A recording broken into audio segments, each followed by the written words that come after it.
जब भी चांदनी रात में आसमान की ओर हम देखते हैं तो सारे आसमान में सबसे चमकीला होता है चांद, जो कि पृथ्वी का इकलौता उपग्रह है और सबसे नजदीक का पड़ोसी भी। ये बहुत कुछ धरती के जैसा ही है। तो क्या यहाँ पे धरती की सबसे महत्वपूर्ण चीज ऑक्सीजन मौजूद है? इसका जवाब है हाँ। तो फिर सवाल आता है कि जब ये मौजूद है तो अपोलो 11 के एस्ट्रोनॉट ऑक्सीजन सिलेंडर लेकर क्यों गए थे? खैर, इसकी बात आगे करेंगे। पहले ये जान लेते हैं कि चांद आया कहाँ से। दरअसल ऐसा था कि शुरू में पृथ्वी अकेली थी, कोई उपग्रह नहीं था। लेकिन पृथ्वी के पास ही एक और ग्रह था जो कि मंगल के साइज का था और वो पृथ्वी से टकराया।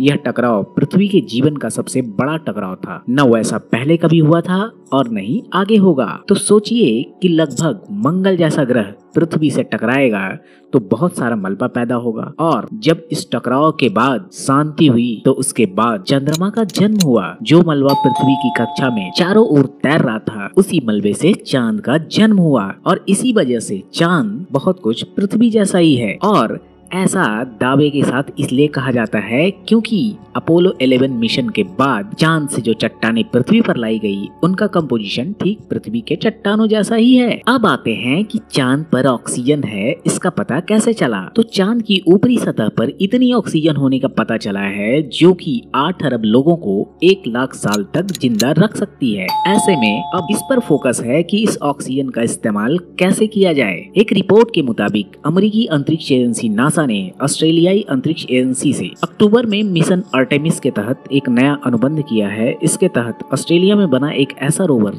चांद पर भेजा जाएगा जो उन चट्टानों को इकट्ठा करेगा जो वहाँ पे सांस लेने योग्य ऑक्सीजन प्रदान कर सके। जहाँ तक चंद्रमा के वायुमंडल की बात है तो ये बहुत ही पतला है और इसमें हाइड्रोजन, नियोन और आर्गन जैसे गैसों की मात्रा बहुत ज्यादा है और इन गैसों में ऑक्सीजन नहीं है। तो अब सवाल है कि ऑक्सीजन फिर है कहाँ? तो अब आते हैं इस सवाल के जवाब पे। जी हाँ, चांद की जो धूल है या फिर चांद की जो चट्टान है उसे रेगोलिथ कहते हैं या फिर रेजोलिथ कहा जाता है, और ऑक्सीजन इसी रेजोलिथ में फंसी हुई है। वैज्ञानिकों का मानना है कि वास्तव में चंद्रमा पर बहुत सारी ऑक्सीजन है और यह सिर्फ गैस के रूप में नहीं है। यह चंद्रमा को ढकने वाली धूल की परत और चट्टानों में है जिसे रेजोलिथ कहा जाता है, और इसी में ये ऑक्सीजन फंसी हुई है। और इसका रेजोलिथ यानी चांद का रेजोलिथ जो है वो 45% ऑक्सीजन से बना हुआ है। चांद के रेजोलिथ में प्रत्येक मीटर क्यूब में औसतन 1.4 टन खनिज होता है और जिसमें लगभग 630 किलोग्राम ऑक्सीजन शामिल है। नासा का कहना है कि मनुष्य को जीवित रहने के लिए सिर्फ एक दिन में लगभग 800 ग्राम की ऑक्सीजन की आवश्यकता होती है। 630 केजी ऑक्सीजन एक व्यक्ति के लिए लगभग 2 साल तक चलेगा। और चांद पर इस रेजोलिथ की औसत गहराई लगभग 10 मीटर है और हम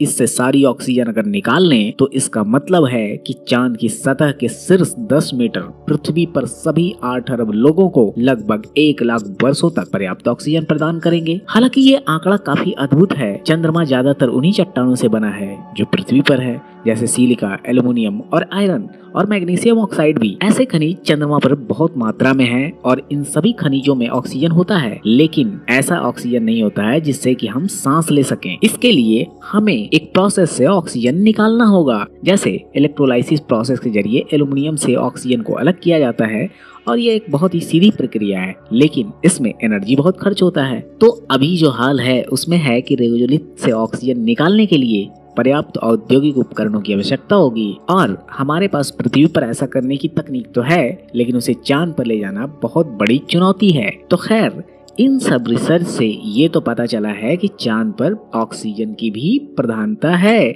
ऑक्सीजन की भी प्रचुरता है। तो अब आपको समझ में आ गया होगा कि अपोलो 11 के अंतरिक्ष यात्री ऑक्सीजन सिलेंडर लेके धरती से क्यों गए थे। अब चांद की ओर जब भी देखिएगा तो उसमें सनम की जगह ऑक्सीजन नजर आएगा। तो दोस्तों, ये जानकारी आपको कैसी लगी? अगर अच्छी लगी तो please like, share and subscribe करें। मिलते हैं अगली वीडियो में फिर एक नए टॉपिक के साथ। तब तक के लिए धन्यवाद।